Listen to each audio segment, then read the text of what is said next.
तर एक महत्त्वाची घडामोड आहे ती म्हणजे वाल्मिक कराडसह इतर सर्व आरोपी आलिशान गाड्यांमधून पुण्याला गेले होते असा दावा सामाजिक कार्यकर्त्या अंजली दमानिया यांनी केलाय। 3 आलिशान गाड्यांचं सीसीटीव्ही फुटेज समोर आलंय।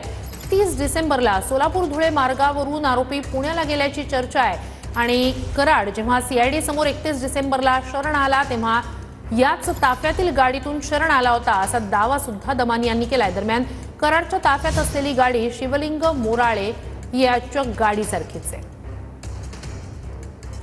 तर 31 डिसेंबरला सीआयडी समोर वाल्मिक कराड शरण आला होता, मात्र 30 डिसेंबरचे हे सीसीटीव्ही फुटेज आता आपण पाहतोय टीव्ही स्क्रीन मध्ये जे मधोमध फुटेज दिसतंय 3 आलिशान गाड्यांच्या ताफ्यातून कराडसह इतर आरोपी धुळे सोलापूर मार्गे पुण्याला गेल्याची माहिती समोर आली आहे। तसा दावा अंजली दमानिया करतायत आणि ते हे सीसीटीव्ही फुटेज आपण पाहतोय आणि यातच शिवलिंग मोराळेकडे जशी गाडी होती तशी गाडी या सीसीटीव्ही फुटेज मध्ये सुद्धा दिसते।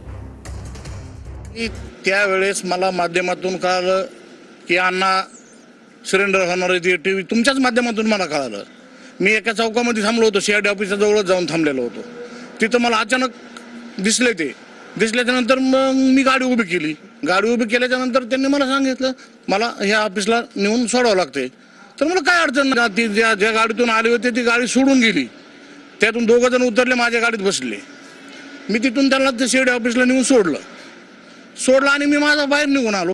याच पेट्रोल पंपावरती 30 डिसेंबर 2024 ला रात्री 1:05 इथं एक पांढऱ्या रंगाची स्कॉर्पिओ जी आलेली आहे आणि याच बाजूला जर बघितलं तर ते पेट्रोल भरण्यासाठी या ठिकाणी आलेली होती। सध्या जर परिसर जर बघितला तर धुळे सोलापूर राष्ट्रीय महामार्गाच्या लगतचा हा परिसर आहे आणि या ठिकाणी हा पेट्रोल पंप आहे आणि याच पंपावरती ती पांढरी गाडी आली आणि इथं पेट्रोल भरले आणि इथून पेट्रोल भरून धुळे सोलापूर महामार्गावरून ते थेट पुण्याकडे गेले असावे असा जो संशय आहे तो अंजली दमानिया यांनी व्यक्त केला होता। आणि त्यानंतर खरोखरच ती पाहणी करण्यासाठी ग्राउंड झिरोवरती TV9 ची टीम जी आहे आता या पेट्रोल पंप परिसरामध्ये इथं या ठिकाणी आलेले आणि जर बाजूचा जर तो परिसर जर बघितला तर हा जर भाग बघितला तर हा राष्ट्रीय महामार्ग आहे, धुळे सोलापूर हा महामार्ग आहे। बीड पासून साधारणतः 22 किलोमीटर अंतरचा हा परिसर आहे आणि या ठिकाणी पेट्रोल भरल्यानंतर जे शिवलिंग मोराळे जे आहेत ते इथून पुढे पारगावकडे गेले। इथून टोलनाका जवळपास 42 किलोमीटर अंतरावर टोलनाका आहे आणि या टोलनाक्यावर पुण्याला गेले असा जो अंदाज आहे, असा जो संशय आहे तो अंजली दमानिया यांनी व्यक्त करण्यात आलेला होता। मात्र या गाडीमध्ये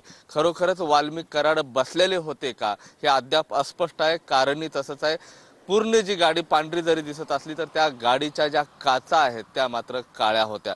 कॅमेरा पर्सन अमित आडेसह मी महेंद्र कुमार मुधोळकर, TV9 मराठी, मांजरसुंबा, बीड।